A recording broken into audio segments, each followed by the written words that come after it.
Hello everyone, आप सबका स्वागत है आज के लेक्चर में। और आज के लेक्चर में हमारा टॉपिक है cell envelope and its modification. Cell the basic unit of life, ये हमारा चैप्टर है। और प्रोकैरियोटिक सेल, बैक्टीरियल सेल का सेल एनवेलोप कैसा होता है और उसने क्या क्या मॉडिफिकेशन किए हैं नेसेसिटी के अकॉर्डिंग, वो हमें आज इस लेक्चर में पढ़ना है। तो चलिए शुरुआत करते हैं।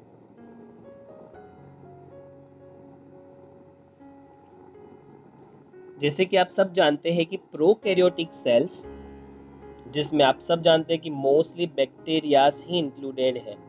प्रोकैरियोटिक सेल्स का जो सिंगल किंगडम है वो किंगडम मोनेरा, जिसमें बैक्टीरियाज को इंक्लूड किया गया है। अगर किसी भी बैक्टीरियल सेल को आप देखेंगे तो आपको पता चलेगा कि उनका सेल एनवेलोप केमिकली काफ़ी कॉम्प्लेक्स होता है। अगर हम सेल एनवेलोप की बात करें तो हम उन लेयर्स की बात कर रहे हैं जो सेल को प्रोटेक्ट करता है।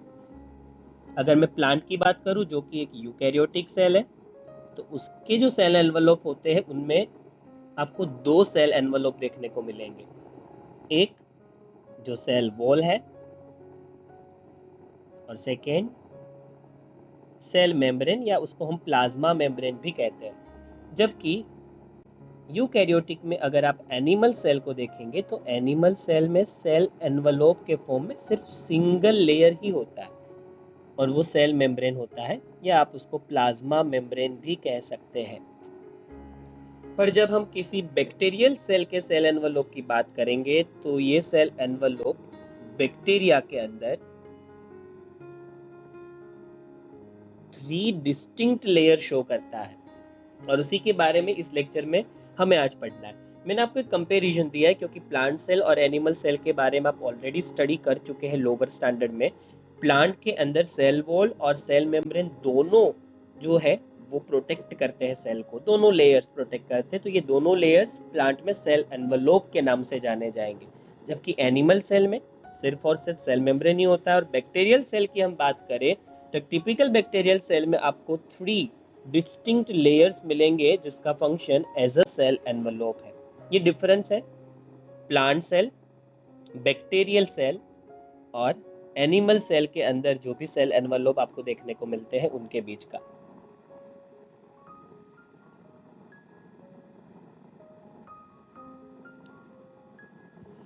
अगर हम बात करें सेल एनवेलोप की तो जैसे मैंने आपको बताया कि बैक्टीरियल सेल के अंदर 3 लेयर्ड सेल एनवेलोप है और वो भी tightly bound.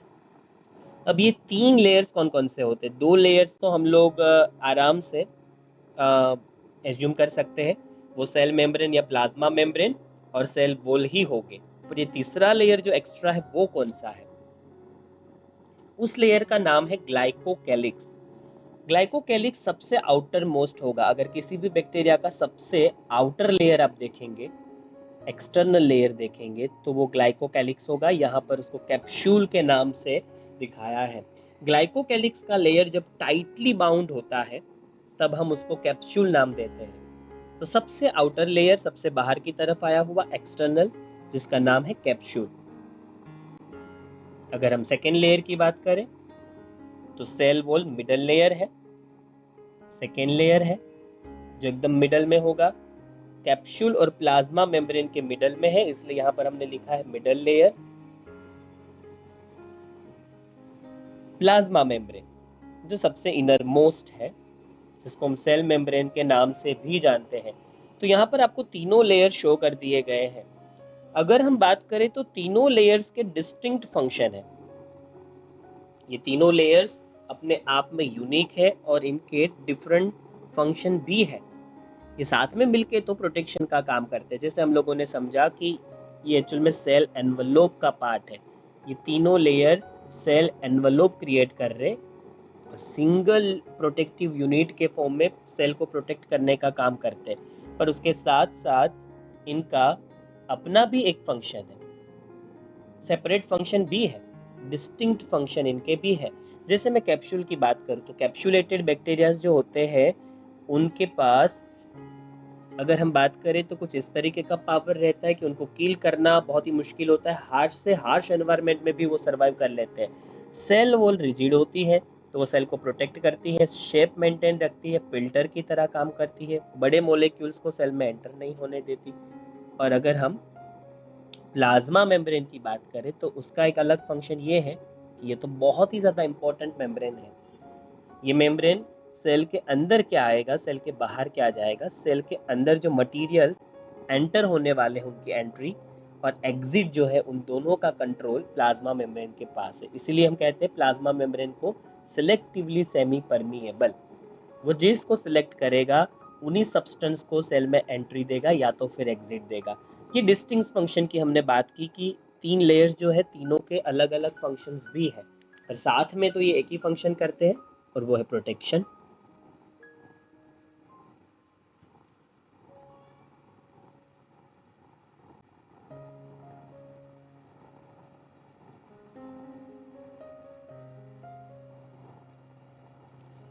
Classification of bacteria, bacteria को बहुत सारे क्लासिफिकेशन में क्लासिफाइड किया गया है। मोटिलिटी के बेस पे motile bacteria, non motile bacteria, और उसके साथ साथ आप देखेंगे तो शेप के बेस पे हमने उसको कोकाई, बेसिलस ऐसे शेप के बेस पे डिवाइड किया है 4 टाइप्स के अंदर, विब्रियो, स्पाइरिलम।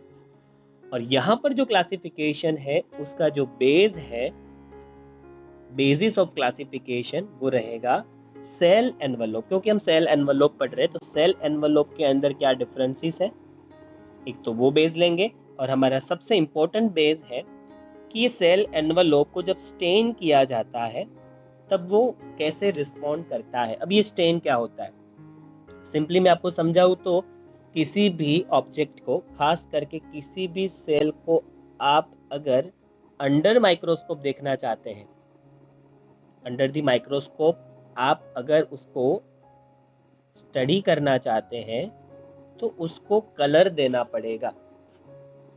और उसके लिए हम सबसे पहले क्या करेंगे, हमारा जो स्पेसिमेंट है, हमारा जो पोर्शन है, उसको हम एक कलर में डुबोएंगे और उसी कलर के लिए हम लोग वर्ड यूज करते हैं स्टेन। उसी स्टेन में डुबोने की प्रोसेस जो है उसको हम स्टेनिंग कहते हैं। स्टेनिंग से वो पर्टिकुलर जो सेल है वो कलर पकड़ लेता है और उसके बाद उसके सेक्शंस को, उसके पार्ट्स को अंडर द माइक्रोस्कोप देख पाना काफ़ी इजी हो जाएगा।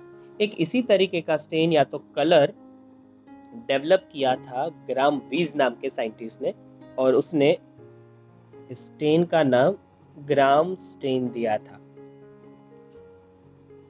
स्टेन से किस तरीके का रिस्पोंड करते हैं सेल एनवलप, उस पे बेस है कि ये बैक्टीरियाज को कितने पार्ट्स में क्लासिफाइड किया जाना चाहिए। तो यहाँ पर आपको 2 बैक्टीरियल ग्रुप दिखाए हैं। First, gram positive. जब बात स्टेनिंग की आती है तो जब इनको ग्राम स्टेन या कलर में हम लोग स्टेन करते हैं तो ये स्टेन को पकड़ लेते हैं। Those that take up the gram stain, वो स्टेन से स्टेन्ड हो जाते हैं, मतलब कलर्ड हो जाते हैं, वो उस कलर को पकड़ लेते हैं जो कलर देने के लिए हमने उनको ग्राम स्टेन के अंदर स्टेनिंग प्रोसीजर में डाला था। और आफ्टर द स्टेनिंग उनका कलर कुछ इस तरीके से दिखता है, जैसा आपको फिगर में दिखा है। वायोलेट कलर का फिगर शो करेंगे, फिगर के अंदर वायोलेट कलर वो शो करेंगे, जिसका मतलब है उन्होंने ग्राम स्टेन को टेकअप कर लिया है और उस बैक्टीरिया को हम ग्राम पॉजिटिव बैक्टीरिया कहेंगे। ग्राम वीज ने डेवलप किया हुआ जो ग्राम स्टेन है, जब उसके अंदर कुछ बैक्टीरिया को स्टेन किया जाता है तो स्टेनिंग के वक्त वो ग्राम स्टेन को टेकअप नहीं करते। और जब ऐसे बैक्टीरिया को आप माइक्रोस्कोप के अंदर देखेंगे तो वो कुछ आपको इस तरीके के दिखेंगे, पिंकिश कलर के वो आपको दिखेंगे। तो यहाँ आपको एक सेकेंड फिगर भी दिखाई हुई है। ग्राम पॉजिटिव बैक्टीरिया कुछ इस तरीके से दिखेंगे, ग्राम पॉजिटिव बैक्टीरिया, और उसका ऑपोजिट ग्राम नेगेटिव कुछ इस तरीके के दिखेंगे। ग्राम पॉजिटिव वायोलेट कलर के दिखते हैं, ग्राम नेगेटिव आपने देखा पिंकिश कलर के दिखते हैं। ये जो स्टेन है वो ग्राम विज ने डेवलप किया था और after the staining gram positive bacteria violet colour को टेकअप कर लेते हैं, जबकि ग्राम नेगेटिव कोई ग्राम स्टेन कलर को टेकअप नहीं करते, इस वजह से वो पिंकिश दिखते हैं। ये क्लासिफिकेशन ऑफ बैक्टीरिया यहाँ इस टॉपिक में इसीलिए दिया है क्योंकि हम बात कर रहे हैं सेल एनवलप की, और अल्टीमेटली सेल एनवलप ये जो ग्राम स्टेन है, जब उससे उसको स्टेन किया जाता है तब किस तरीके से रिस्पॉन्ड करता है, उसी के बेस पे हमने ये क्लासिफिकेशन किया है डेवलप। इस वजह से हमने यहाँ पर ग्राम पॉजिटिव और ग्राम नेगेटिव, ये दोनों टाइप को डिस्कस किया।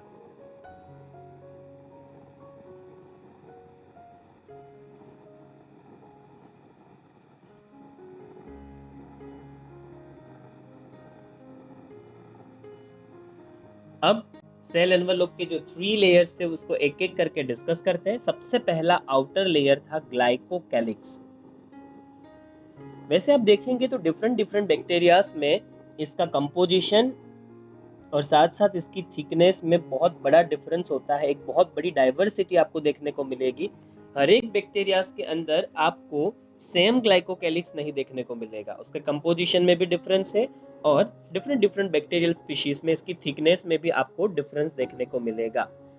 किस तरीके के उसके लेयर्स होते हैं और उसके कैसे टाइप्स होते हैं, चलिए देखते हैं। जनरली ग्लाइकोकैलिक्स के लेयर्स को 2 पार्ट में डिवाइड किया है। ग्लाइकोकैलिक्स का लेयर स्लाइम लेयर के नाम से जाना जाता है जब वो लूज शीथ के फॉर्म में अरेंज होता है। अगर ये लेयर लूजली शीथ के फॉर्म में अरेंज है, लूज अरेंजमेंट है, तो हम यहाँ कैप्सूल वर्ड यूज नहीं करेंगे। तब आपको यहाँ वर्ड यूज करना होगा स्लाइम लेयर। पर ये वर्ड तब यूज करेंगे ग्लाइकोकैलिक्स के आउटर लेयर के लिए जब ये लूज शीथ के अंदर अरेंज हो। पर जैसे यहाँ आपको फिगर में दिखाया है, अगर कुछ इस तरीके से उनका अरेंजमेंट है तो उस लेयर के लिए हम कैप्सूल वर्ड यूज करेंगे। कैप्सूल वर्ड तब यूज करेंगे जब ग्लाइकोकैलिक्स का लेयर ठीक हो और काफी टफ हो, तब हम वर्ड यूज करने वाले हैं कैप्सूल। तो ग्लाइकोकैलिक्स 2 टाइप की अरेंजमेंट शो कर सकता है। अगर वो लूज अरेंजमेंट, लूज शीट के फॉर्म में शो कर रहा है तो हम उसका नाम स्लाइम लेयर रखेंगे। पर अगर वो thick and tough arrangement show कर रहा है तो इस लेयर का नाम हम कैप्सूल रखेंगे। तो ये हमने बात की आउटर मोस्ट लेयर की, जो सबसे बाहर की तरफ होगा, जो सबसे एक्सटर्नल होगा।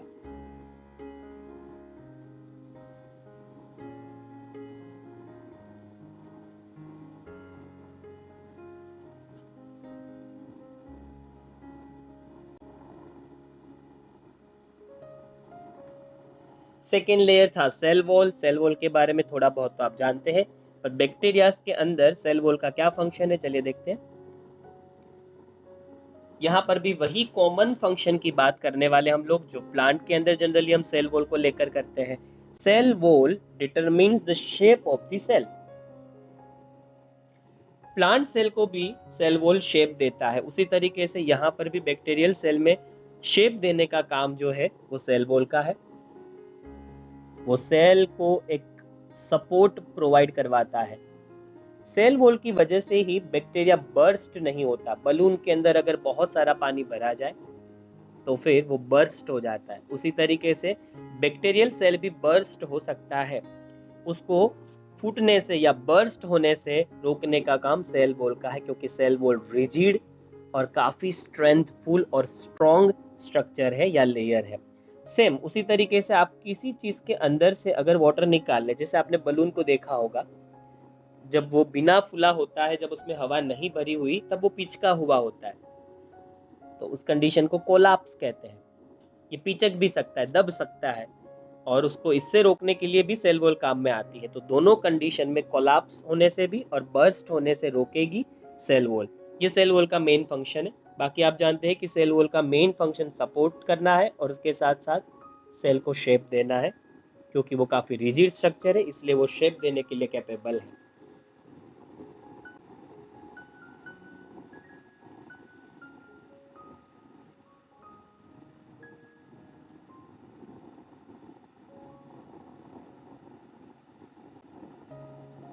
अगर थर्ड लेयर की बात करें तो वो है प्लाज्मा मेम्ब्रेन, जिसको सेल मेम्ब्रेन के नाम से भी जाना जाता है।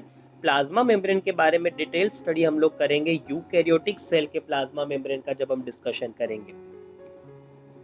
जैसे मैं पहले बता चुका हूँ, plasma membrane is semi permeable in nature and interact with the outside world. Plasma membrane एक तरीके से वो चौकीदार है जिसके हाथ में वो कंट्रोल है कि सेल के अंदर क्या आएगा और सेल के बाहर क्या जाएगा। एक तरीके से आप कह सकते हैं कि मटेरियल जो सेल के अंदर हमें लाने हैं और सेल के बाहर जो एग्जिट करवाने हैं, उसका पूरा कंट्रोल प्लाज्मा मेम्ब्रेन के हाथ में है। मटेरियल्स और सब्सटेंसेस की एंट्री और एग्जिट, उसका पूरा कंट्रोल प्लाज्मा मेम्ब्रेन के हाथ में है। प्लाज्मा मेम्ब्रेन एक तरीके से चौकीदार है, एक तरीके से गार्ड है, जो पहले ये श्योरिटी करता है कि इस मटेरियल को अंदर जाने दिया जाए या नहीं। इसे यहाँ पर हमने वर्ड सेमी परमिएबल लिखा है। परमिएबल मतलब वो अंदर जाने की परमिशन तो देगा मटेरियल्स को, पर सारे मटेरियल्स को नहीं। सेमी जिसका मतलब है कुछ सिलेक्टेड मटेरियल जो है, उसी सिलेक्टेड मटेरियल्स को ही वो परमिशन देगा सेल के अंदर एंट्री के लिए या तो एग्जिट के लिए। इसलिए कई लोग इसको सिलेक्टिवली सेमी परमिएबल भी कहते हैं। अगर सारे सब्सटेंस अंदर जा पाते तो हम सेमी वर्ड यूज नहीं करते, पर सारे नहीं जा पाते, कुछ सिलेक्टेड ही जा पाते, इसलिए सेमी वर्ड है। और जिसको सिलेक्ट करेगा वही एंट्री ले पाता है, इसलिए आप लोग सिलेक्टिवली सेमी परमिएबल वर्ड भी यूज कर सकते हैं। This membrane is similar structurally to that of the eukaryotes. Eukaryotic के अंदर हम लोग जब सेल मेम्ब्रेन की स्टडी करेंगे तो उसमें जिस तरीके का स्ट्रक्चर सेल मेम्ब्रेन का होता है, कुछ इसी तरीके का स्ट्रक्चर आपको प्लाज्मा मेम्ब्रेन का या सेल मेम्ब्रेन का प्रोकैरियोटिक सेल में भी देखने को मिलेगा। आप यहाँ पर एक चीज याद रखिए कि प्लाज्मा मेम्ब्रेन का स्ट्रक्चर यूकैरियोटिक और प्रोकैरियोटिक में स्ट्रक्चरली सिमिलर होता है।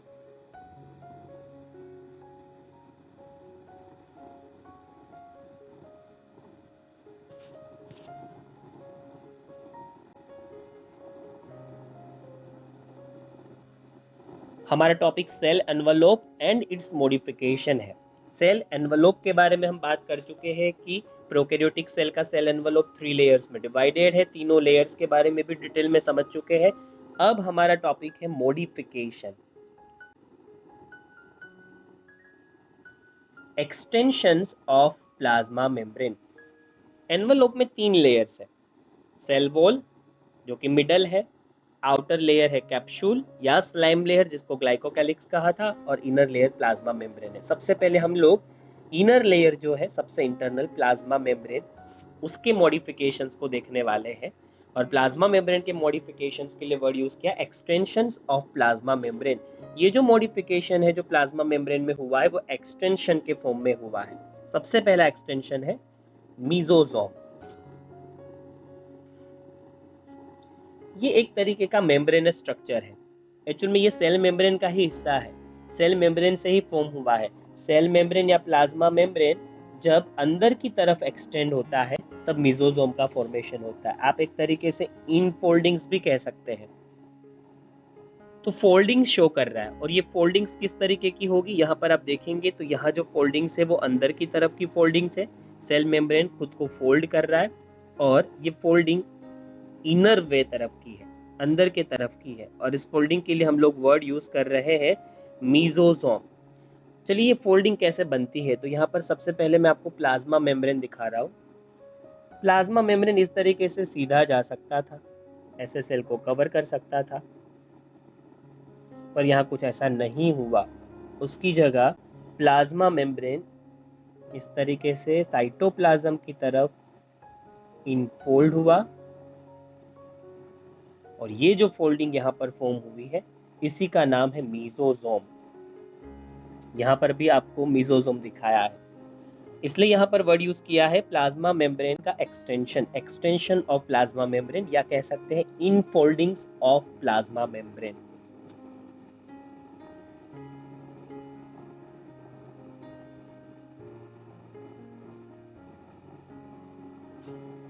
ये एक्सटेंशन किस फॉर्म में हो सकते हैं, एक्सटेंशन का फॉर्म भी है, वो कैसे शेप में एक्चुअल में फोल्ड होते हैं उसके बेस पे हमने एक्सटेंशन के फॉर्म निकाले हैं। वेसिकल, अगर आप वेसिकल देखेंगे तो वेसिकल जनरली कुछ इस तरीके से फॉर्म होती है।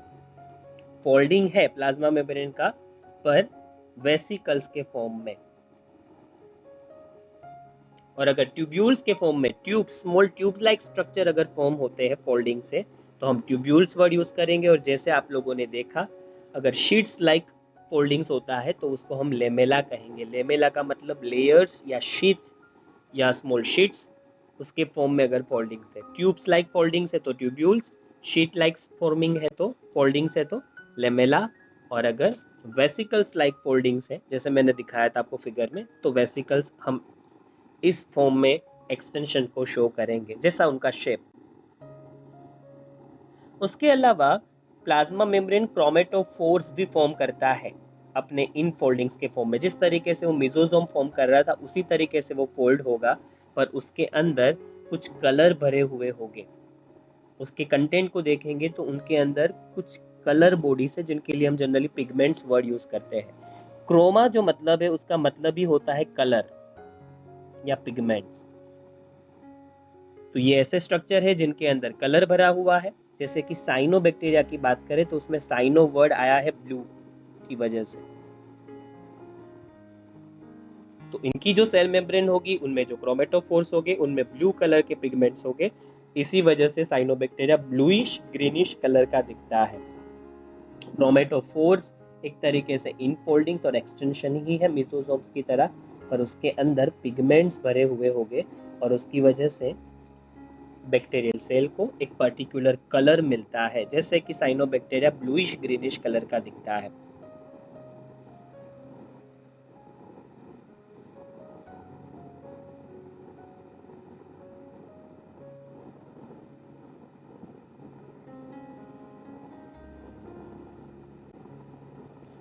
फंक्शंस की बात करें, ये जो प्लाज्मा मेम्ब्रेन ने कुछ एक्सटेंशन किए हैं, मिजोजोम के फॉर्म में एक्सटेंशन किया, क्रोमेटोफोर्स के फॉर्म में एक्सटेंशन किया, और भी बहुत सारे फॉर्म में एक्सटेंशन होते हैं। ये एक्सटेंशन के पीछे नीड क्या थी, नेसेसिटी क्या थी? आप सब जानते हैं कि विदाउट नेसेसिटी या रिक्वायरमेंट किसी भी तरीके का एक्सटेंशन या कोई भी जो चेंज है वो जनरली नहीं होता। डेफिनेटली यहाँ पर कुछ इस तरीके से इन फोल्डिंग्स हो रही है, तो इसके पीछे ज़रूर कोई नेसेसिटी होगी या नीड होगी, तभी इस तरीके का एडेप्टेशन बैक्टीरिया ने शो किया होगा। सबसे फर्स्ट है कि इस तरीके के एक्सटेंशन की वजह से उनको सेल वॉल फॉर्मेशन में काफ़ी हेल्प मिलती है। Help in cell wall formation.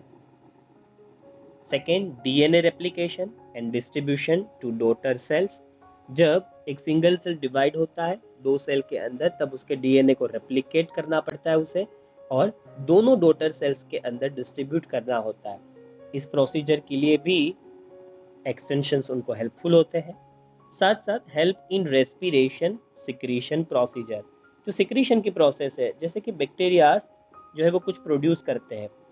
Cell chemical factories है, आप जानते हैं कि हर एक सेल एक छोटी केमिकल फैक्ट्री के फॉर्म में फंक्शन करता है, और सेल कोई ना कोई केमिकल प्रोड्यूस करता है। जो भी केमिकल्स या सब्सटेंसेस बैक्टीरियल सेल ने प्रोड्यूस किए हैं उसको वो रिलीज करेगा सेल के बाहर साइड या आउटर साइड या एक्सटर्नल साइड। उसके लिए हम वर्ड यूज करेंगे सिक्रीशन। इस प्रोसेस में और उसके साथ साथ रेस्पिरेशन प्रोसेस में, ब्रीदिंग प्रोसेस जिसको कहते हैं, एओबिक बैक्टीरिया आउटर एनवायरनमेंट से ऑक्सीजन गेन करते हैं और मेटाबॉलिज्म के बाद CO2 रिलीज करते हैं। जैसे हम लोग ब्रीथ करते हैं वैसे ही एरोबिक बैक्टीरिया भी ब्रीथ करते हैं। ब्रीथिंग के लिए, रेस्पिरेशन प्रोसेस के लिए एक्सटेंशंस उनको हेल्पफुल होते हैं। उसके साथ साथ increase the surface area of the plasma membrane. Plasma membrane का सरफेस एरिया बढ़ता है इन फोल्डिंग्स की वजह से, और एंजाइमेटिक कंटेंट में भी इंक्रीमेंट होता है। ये कुछ फंक्शंस है। अब देखिए, जनरली सिंपली ऐसे ही प्लाज्मा मेम्ब्रेन टर्न लेता तो सरफेस एरिया उतना नहीं होता, पर उसने इस तरीके से अंदर की तरफ कुछ इस तरीके का एक्सटेंशन किया और एक्सटेंशन की वजह से सरफेस एरिया इंक्रीज हो गया। अब यहाँ इसका सरफेस एरिया मेजर करेंगे तो इससे कई गुना ज़्यादा सरफेस एरिया इसका होगा एक्सटेंशन की वजह से। तो एक्सटेंशन सरफेस एरिया इंक्रीज करता है, तो उससे एक बहुत बड़ा प्रॉफिट होता है बैक्टीरिया को, जो आपको यहाँ दिखाया है कि किस तरीके के फंक्शंस में ये एक्सटेंशन हेल्पफुल रहेगा।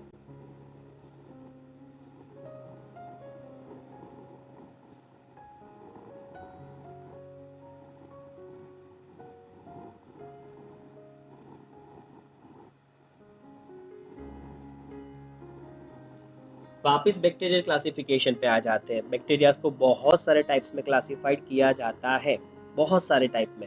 अगर उसका बेस शेप हो तो कोकाई, बेसिलस, विब्रियो, स्पाइरिलम, ऐसे हम उनको डिफरेंट डिफरेंट टाइप्स में क्लासिफाइड करते हैं। अगर हमारा बेस रेस्पिरेशन हो तो aerobic and anaerobic type में हम डिवाइड करते हैं। और अगर हमारा टाइप डिजीज हो तो disease causing and non disease causing इस टाइप में हम डिवाइड कर सकते हैं।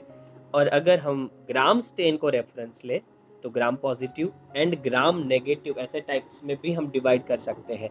और अगर सेल वॉल का रेफरेंस ले तो आर्कियोबैक्टीरिया और यू बैक्टीरिया के फॉर्म में डिवाइड किया जा सकता है, जो ऑलरेडी सेकेंड चैप्टर में पढ़ चुके हैं। यहाँ एक नया बेस है। हर बार बेस और रेफरेंस बदलने से टाइप्स बदल जाते हैं। यहाँ पर हमारा बेस मोटिलिटी है, मतलब कि मूवमेंट। यह याद रखिए कि मोटिलिटी का मतलब है मूवमेंट, जिसका मतलब है कि हम बैक्टीरियाज को दो पार्ट में डिवाइड कर सकते हैं। एक जो मोटाइल है, मतलब जो मूवमेंट कर सकते हैं, जिनमें मूवमेंट पॉसिबल है, और कुछ ऐसे बैक्टीरिया का ग्रुप जो नॉन मोटाइल है, मतलब कि मूवमेंट नहीं कर सकते। तो रेफरेंस मोटिलिटी या मूवमेंट है। अब पहली चीज, मूवमेंट आती कहाँ से है? जो मूवमेंट करने वाले बैक्टीरिया है उनके पास मूवमेंट के लिए रिस्पॉन्सिबल ऐसा कौन सा स्ट्रक्चर है जिसकी वजह से वो मूव हो पाते हैं। हम जानते हैं कि ह्यूमंस के पास लिम्स होते हैं, बर्ड्स के पास विंग्स होते हैं, और उसी को यूज करते हुए वो अपने लोकेशन को चेंज कर सकते हैं। यहाँ बैक्टीरिया अपने लोकेशन को किस तरीके से चेंज कर पाएगा अगर हम मोटाइल बैक्टीरिया की बात करें तो जो मोटाइल बैक्टीरिया से, मतलब जो मूवमेंट शो कर सकते हैं, जिनमें मूवमेंट करने की कैपेबिलिटी है, उन बैक्टीरिया के पास फ्लेजेला नाम का स्ट्रक्चर होता है। आप लोग सेकेंड चैप्टर में भी इसके बारे में पढ़ चुके हैं। एक थीन मतलब कि पतला और फिलामेंटस एक्सटेंशन होता है सेल वॉल का। इस टॉपिक में हमने मोटिलिटी का क्लासिफिकेशन इसलिए लिया है क्योंकि हम सेल वॉल के एक्सटेंशन को पढ़ने वाले हैं। अब तक आपने सेल मेम्ब्रेन के एक्सटेंशन को पढ़ा जो सबसे इनर था। अब हम लोग पढ़ेंगे मिडल लेयर जो सेल वॉल है उसके एक्सटेंशन को, उसके मॉडिफिकेशन को। सेल वॉल का एक मॉडिफिकेशन है फ्लैजेला। सेल वॉल एक्सटेंड होता है in form of thin filamentous structure, जिसके लिए हम वर्ड फ्लैजेला यूज करते हैं, और सिंगल के लिए हम जनरली वर्ड यूज करते हैं फ्लैजेलम। तो ये जो लॉन्ग स्ट्रक्चर आपको यहाँ फाइबर जैसा दिखा है, ट्यूब लाइक दिखाया है, उसी का नाम है फ्लैजेलम। प्लूरल के लिए हम फ्लैजेला वर्ड यूज करेंगे। इसी स्ट्रक्चर का यूटिलाइजेशन करते हुए ये बैक्टीरिया खुद को मूव करवाता है। जिनके पास फ्लैजेला होता है उनको फ्लैजिलेटेड बैक्टीरियाज या मोटाइल बैक्टीरियाज कहेंगे। जिनमें नहीं है फ्लैजेला उनको नॉन फ्लैजिलेटेड बैक्टीरिया कहेंगे। और अगर इनके पास मूवमेंट के लिए और कोई भी स्ट्रक्चर नहीं है तो इनको हम नॉन मोटाइल बैक्टीरियाज कहेंगे।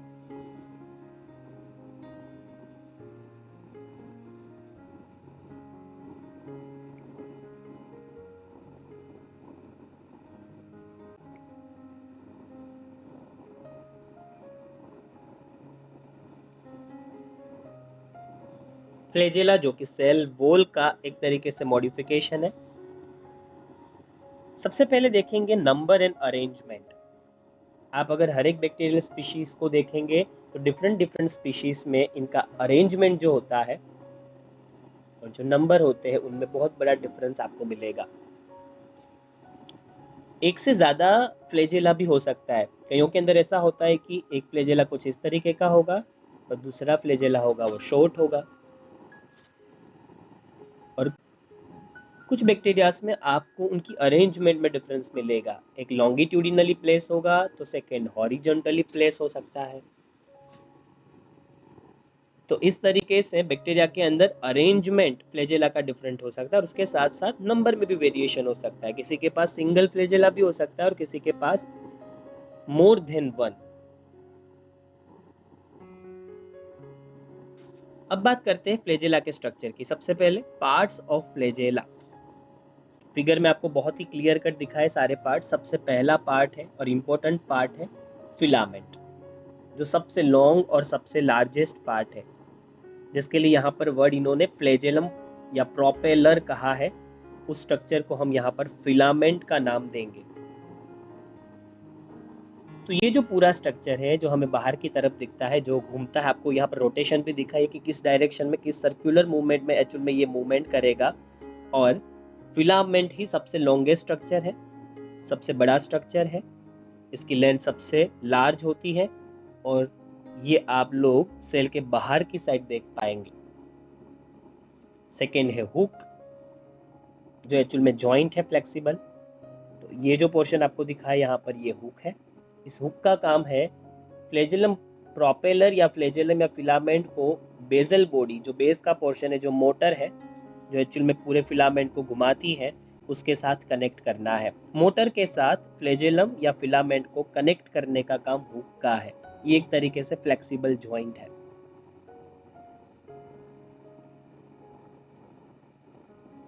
जबकि थर्ड जो पार्ट है वो बेसल बॉडी है, जो बेस में आया हुआ स्ट्रक्चर।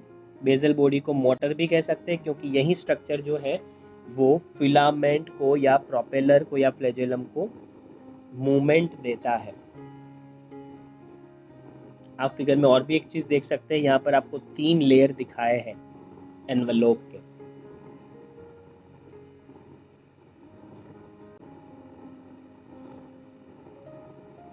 सबसे पहले फिलामेंट की बात करते हैं, और इन्होंने फिलामेंट के बारे में ही यहाँ डिटेल में समझाया है।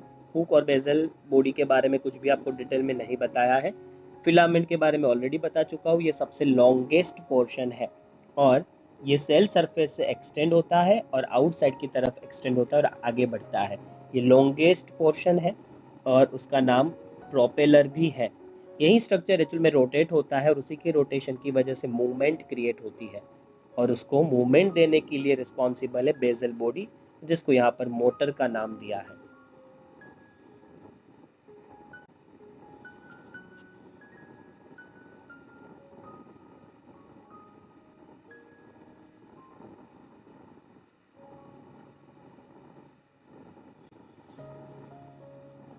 एक और मॉडिफिकेशन के बारे में पढ़ते हैं और उसका नाम है पीली। ये भी इलोंगेटेड स्ट्रक्चर है, ट्यूबुलर स्ट्रक्चर है, पर प्रोटीन से बना हुआ होता है। यहाँ पर आपको पाइलस के फॉर्म में पीली दिखाई है, तो ये आपको जो लॉन्ग थ्रेड वाला स्ट्रक्चर दिख रहा है, इसका नाम पीली है। याद रखिए कि पीली का फंक्शन सेक्सुअल रिप्रोडक्शन जब बैक्टीरियाज करते हैं तो उस वक्त कंजुगेशन नाम की जो प्रोसीजर होती है उसमें होता है, जब दो बैक्टीरियाज आपस में यूनाइट होते हैं और पीली के यूज से या यूटिलाइजेशन से वो अपने जेनेटिकल मटेरियल को एक्सचेंज करते हैं। वैसे तो सेक्सुअल टाइप का रिप्रोडक्शन बैक्टीरियाज में नहीं देखने को मिलता, पर वो एक तरीके की प्रोसीजर करते हैं जिसमें वो जेनेटिकल मटेरियल का एक्सचेंज करते हैं एक दूसरे के साथ, इसलिए उसका नाम हम लोगों ने सेक्सुअल रिप्रोडक्शन रखा है। यहाँ पर दोनों बैक्टीरियाज की जो पीली होती है वो आपस में इस तरीके से ज्वाइंट हो जाती है। बैक्टीरियाज के पास ये उनका ओरिजिनल जीनोम है और उसके साथ साथ उनके पास होता है प्लाज्मिड।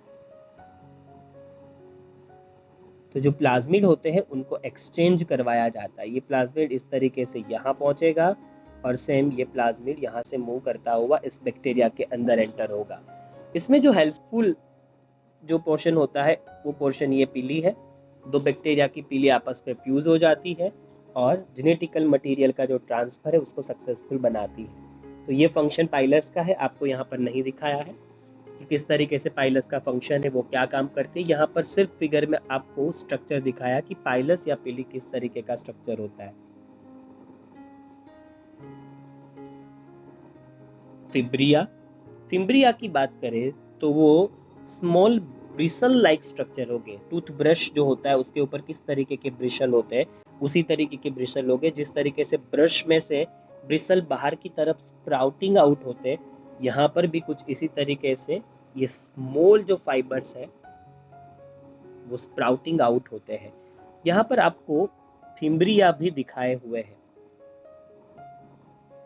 अब इन मॉडिफिकेशंस का जो कॉमन फंक्शन यहाँ पर है वो आपको यहाँ शो किया है। जैसे आप देखेंगे तो फिम्ब्रिया का फंक्शन क्या होगा और ये मॉडिफिकेशन जो वो कहाँ काम में इनको आते हैं। अटैचमेंट के लिए, जब स्ट्रीम के अंदर वाटर के साथ बैक्टीरिया फ्लो होते हैं और किसी रॉक के साथ अगर उनको अटैच होना है तो उस प्रोसेस में ये मॉडिफिकेशन काम में आएगा। और उसके साथ साथ आप जानते हैं कि काफ़ी बैक्टीरियाज ऐसे हैं जो अपनी होस्ट के अंदर डिजीज़ करते हैं और उनकी बॉडी के अंदर सर्वाइव करते हैं। तो होस्ट की टिश्यूज़ के साथ अगर उनको अटैच होना है तो उस अटैचमेंट के लिए भी इन मॉडिफिकेशंस का होना ज़रूरी है, वो उनको हेल्पफुल होते हैं। तो यहाँ तक का जो पूरा आपने टॉपिक पढ़ा, स्ट्रक्चर आपने पढ़े, वो एनवलप के पढ़े और उसके साथ साथ उनका मॉडिफिकेशन भी इस टॉपिक के अंदर हमने कवर किया। नेक्स्ट लेक्चर में हम लोग एक नए टॉपिक के साथ शुरुआत करेंगे और उसमें हम कुछ ऑर्गेनेल्स के बारे में स्टडी करेंगे जो प्रोकैरियोटिक्स के अंदर पाई जाती है। तो चलिए मिलते हैं नेक्स्ट लेक्चर में एक नए टॉपिक के साथ।